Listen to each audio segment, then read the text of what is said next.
Como seria se você fosse a única pessoa assim no planeta? Você questionaria sua existência ou pensaria que tem algo errado com você?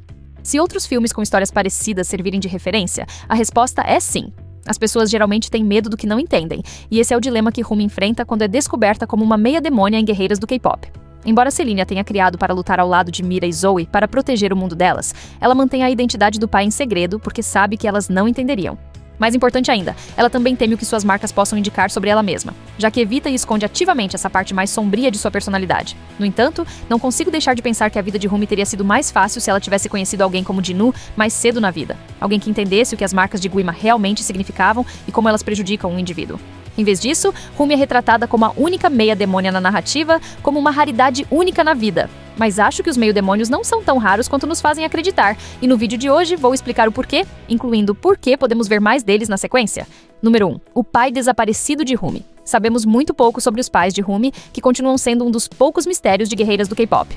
Ela e Celine raramente mencionam seus pais biológicos, apesar de seus legados e linhagens terem um papel tão importante na vida de Rumi. Suspeito que o silêncio deles tenha sido uma escolha intencional dos roteiristas, em parte para não ofuscar o enredo principal, mas também para reservar a história deles para outro filme, onde Rumi pode mergulhar no passado de sua família e aprender mais sobre si mesma.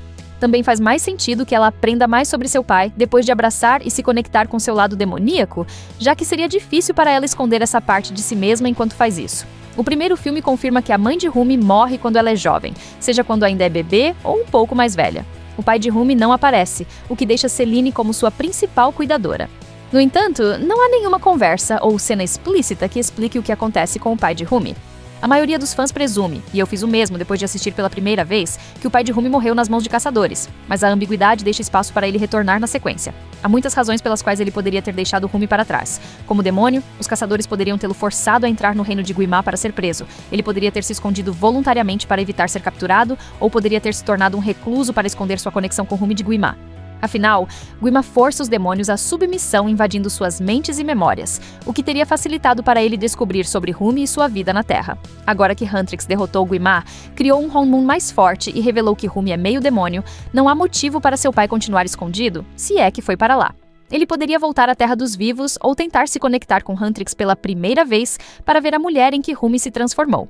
Embora ela seja uma caçadora, se ele for um demônio de bom coração, como Jinu, então ele poderia se tornar um aliado inestimável.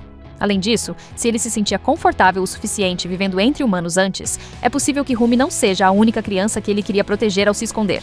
A sequência pode apresentar irmãos ou meio-irmãos que Rumi não conhece. Número 2. Rumi passou despercebida. Se o pai de Rumi se escondeu para proteger suas memórias e culpa de Guima, então ele provavelmente é uma das principais razões pelas quais o Senhor dos Demônios não sabia do segredo de Rumi até ela conhecer Jinu. Parece que Guima conhece todos os demônios e pode controlá-los quando eles viajam para a Terra. Nós o vemos convocar Jinu de volta ao seu reino em mais de uma ocasião, onde ele comenta ou critica suas atividades. No entanto, Guima admite que Rumi é uma demônio que ele não consegue detectar ou controlar. Sua existência parece ser uma raridade e, embora ela resista ao seu controle, ele não se preocupa. Afinal, quanto mal uma única pessoa pode causar a um exército de milhares? Depois que Guima descobre a existência de Rumi e a origem de sua vergonha, ele ainda luta para controlá-la. Ele não consegue chamá-la para se juntar às suas forças, e ela não fica hipnotizada como Mira e Zoe. Em vez disso, ela deixa a premiação de Idol Awards confrontar Celine, usando suas habilidades com livre-arbítrio. A razão pela qual Guima não consegue controlar Rumi é provavelmente porque ela é uma meia-demônia, o que significa que seu sangue humano e seu treinamento de caçadora permitem que ela resista ao poder dele. Isso também significa que outros meia-demônios em todo o mundo poderiam passar despercebidos, vivendo pacificamente ao lado de seus familiares humanos sem que ninguém soubesse. Deve haver outros meio-demônios pelo mundo. Os caçadores existem há séculos, e sua luta contínua contra Guima se deve ao fato de que os demônios continuam a escapar do Honmun para invadir seu mundo. O pai de Rumi e Jinu não podem ser os únicos a formar conexões com humanos, e os filhos que eles deixam para trás podem ter vidas nas quais escondem suas habilidades extraordinárias ou as usam por vários motivos. Talvez haja um criminoso que possa se teletransportar entre pontos de assalto ou um herói local que seja excepcionalmente forte. Na sequência, Rumi pode dedicar tempo para encontrar mais pessoas como ela.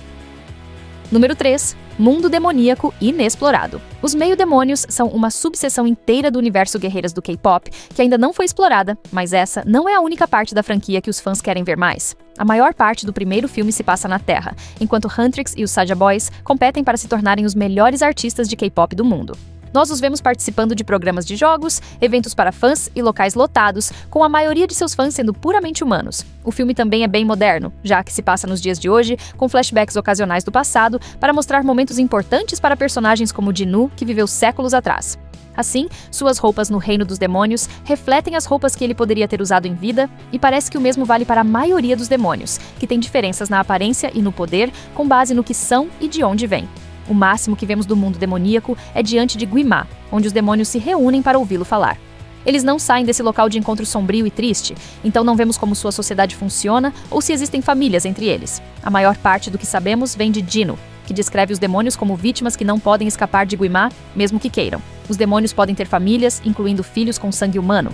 Guimá pode caçar crianças meio-demônios, levando-as de volta ao seu reino para servir a sua causa.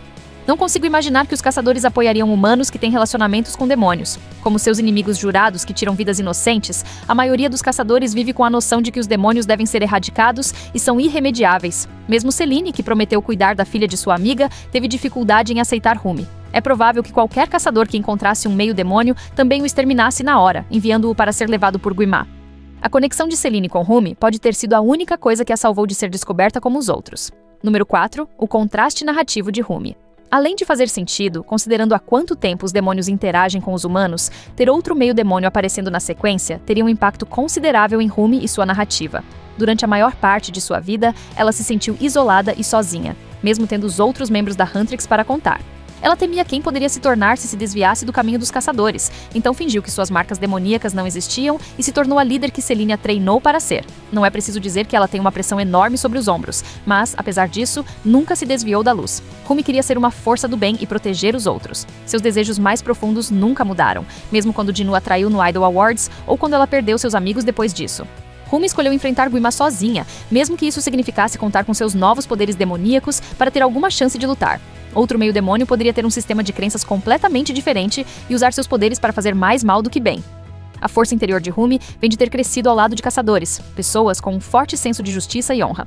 Um humano comum com sangue demoníaco poderia duvidar de sua capacidade de ser bom e, se experimentasse crueldade ou medo dos outros, poderia aprender a abraçar essa narrativa mais sombria. No final, Rumi e Huntrix podem ter que ensinar a eles que seu lado humano é mais forte do que eles imaginam.